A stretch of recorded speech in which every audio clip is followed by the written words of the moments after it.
안녕하세요.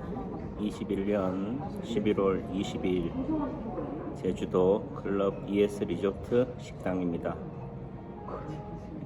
이게 화면이 회전을 시켜서 제거 화면이 보이도록 했기 때문에 반대로 나옵니다. 미러 효과 양해 바랍니다. 며칠 ES를 즐기기 위해서 새벽 3시, 4시에 일어나서 새벽에 소요를 했습니다. 새벽 풍경이 주는 그 맛이 아주 멋스러웠습니다. 생경하기 때문에 그런 거겠죠. 지나온 제 삶의 방식이 한쪽으로 폭주, 질주, 치우침, 오작동이었다고 한다면 그 오작동의 또 다른 해결책은 또 반대 방향으로의 질주, 폭주, 그쪽으로 반대편 쪽으로의 치우침이다. 이게 인체파동 원리의 치료책이다. 시소 원리다. 균형 원리입니다. 이걸 이해하기까지가 시간이 걸린다. 수많은 한의사들이 인체파동 원리를 접했지만 처음에는 와 대단하네 신기하네 하지만은 그건 잠시뿐 단순한 자리에 현혹되었기 때문입니다. 단순한 대형자리, 손발이나 팔다리, 얼굴에서 머리가 어디예요? 허리가 어디예요? 간이 어디예요? 그것으로 거기가 한계였습니다. 세상에는 다양한 방식, 학습 효과, 저렇게 살면 되는구나, 방법, 방식으로 대응합니다. 그래도 더 고수는 원리로 대응합니다. 이 세상이 어떤 원리로 작동하느냐. 며칠 전에 여기에 2주 살기 프로그램으로 오신 노 부부님을 만났습니다. 서울대 법대를 나오셨더라고요. 행정고시를 패스했더라고요.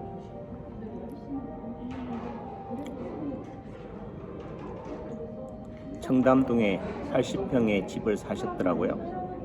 이제는 강남의 반포의 대형 아파트에 살고 계시더라고요.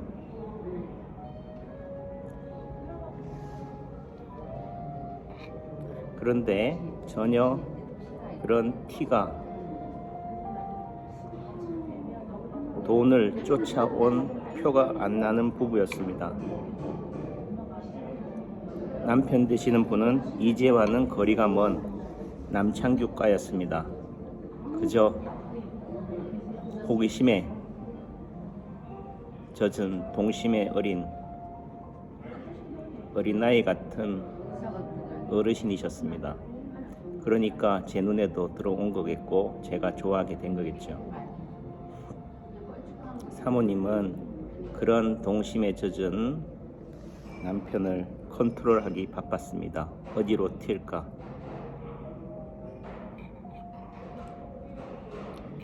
부부란 이렇게 서로 다른 두 사람이 만나 한 울타리 안에서 서로가 조화를 이루는 관계입니다. 사회도 마찬가지라는 생각이 듭니다. 다양한 사람, 극단적인 사람, 좌와 우, 부자와 가난한 사람들이 서로 극단적으로 치우침 속에서도 그 치우침을 치료하는 해결책이 그 반대편 극단이다. 다양성이다. 한쪽의 치우침의 해결책은 반대편 치우침이다.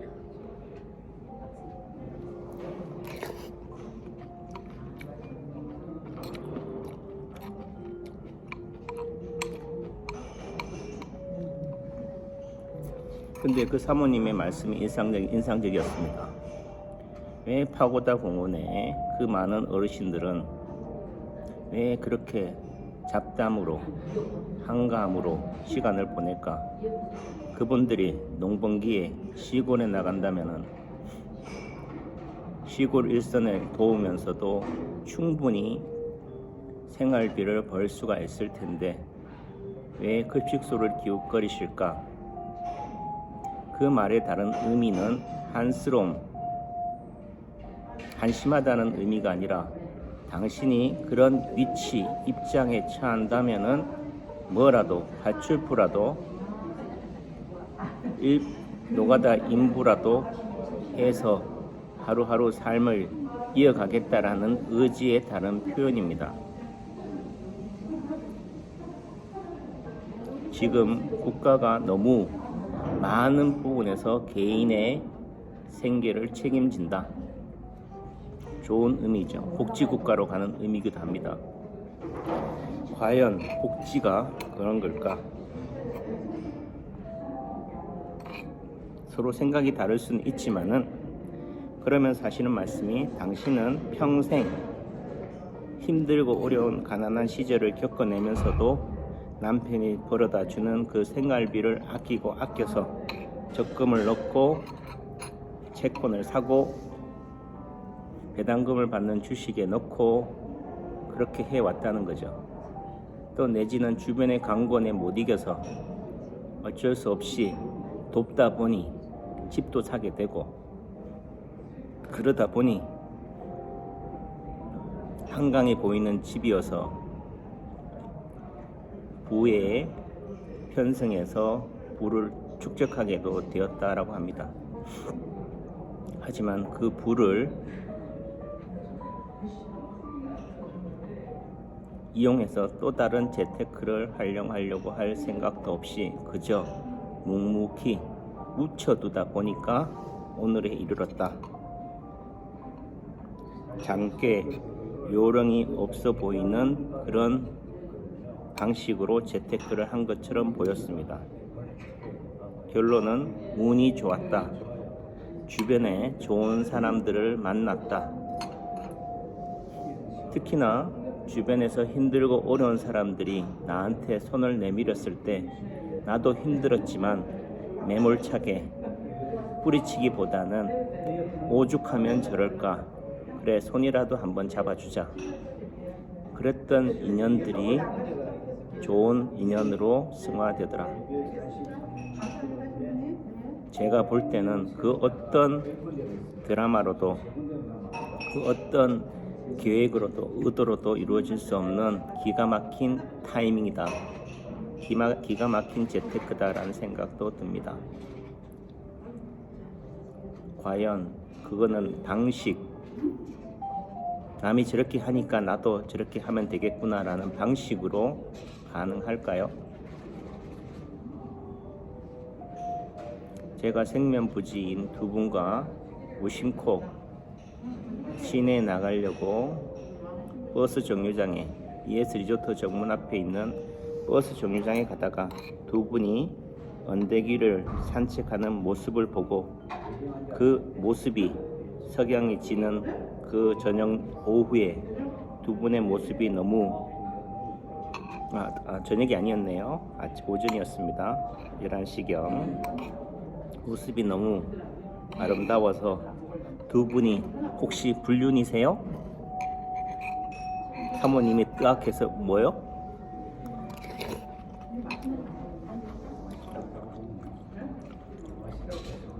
아니 이 부부라면 몇십 년을 살았을 텐데 어떻게 그런 다정함이 나옵니까?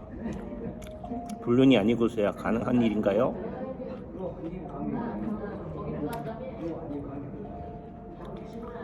불륜이란 얘기가 아니라 그만큼 두 분의 사이가 닮고 싶은 아름다운 뒷그림자를 남긴다, 여운을 남긴다. 뒤에 살아가는 자식들로 하여금, 젊은 사람들로 하여금 존경의 느낌을 주는 부부였기 때문입니다. 많이 가진다고, 권력을 가지고 있다고, 소유하고 있다고 해서 존경의 대상이 되지는 못합니다. 단지 질투, 질시, 부러움의 대상일 수는 있어도 결국 늙어간다는 것은 가지는 것도 많이 가져서 자녀들한테도 많이 베풀고 손주한테도 많이 베풀고 해야 되지만 그것은 기본이고 그 이외에 더 가져야 할 것, 노블레스 오블리주라는 관점에서는 결국 사랑이지 않느냐, 애정이지 않느냐라는 생각이 듭니다.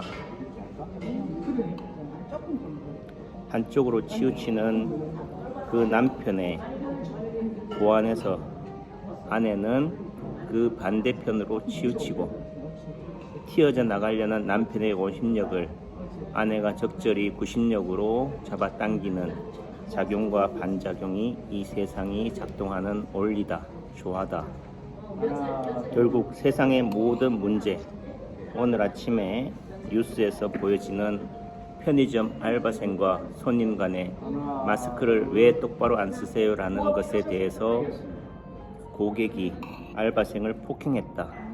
단순한 사건으로만 치부하고 어느 한쪽의 일방적인 잘못으로만 매도하지만 결국 그 부분은 양쪽의 치우침에 의한 문제다.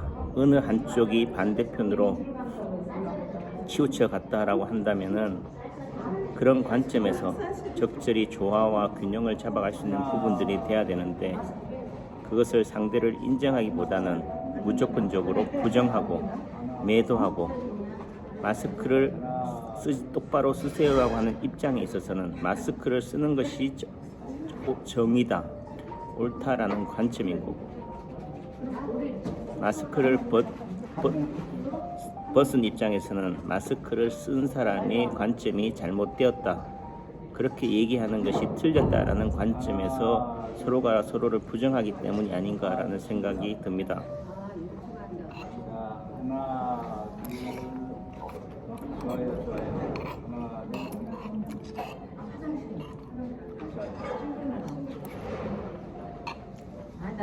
제가 하나 찍어주세요. 제가 새벽 며칠 동안은 아침 새벽 3시에 일어났다시피 해서 일어났는데요. 그러다 보니까 낮에는 비실비실 병든 닭처럼 졸린 닭처럼 하롱하롱 하다가 어제는 거의 8시도 되기 전에 잠들었습니다. 새벽에 손흥민 축구도 보려고 마음도 먹었고 또 비 내리는 새벽에 소요하기를 희망도 했지만은 만사가 귀찮더군요. 그냥 잠에 쏟아져서 잠에 취해서 오늘 아침 8시까지 거의 12시간 넘게 잠을 잤습니다. 이 또한 한쪽의 치우침의 균형점이 반대편 치우침이다.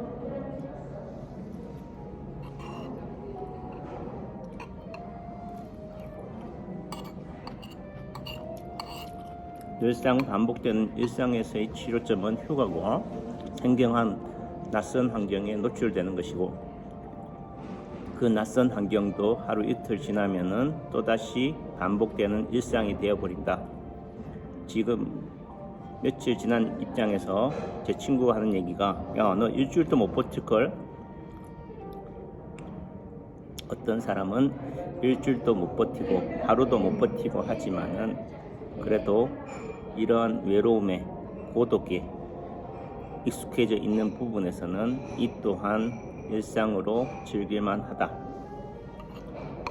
다만 이런 휴가가 또 다른 익숙함이 되어진다라고 한다면은 이 휴가의 치료책은 직장이다. 가정을 떠나 외로움에 처절해지는 순간 그 외로움의 해결책은 가족이다, 자식이다 라는 생각이 듭니다. 행설수설로 보이겠지만은 그래도 제가 말하고자 하는 진위, 인체 파동 원리가 얘기하고자 하는 균형, 조화, 대칭, 밸런스, 작용과 반작용, 이쪽의 치우침의 해결책은 저쪽이다.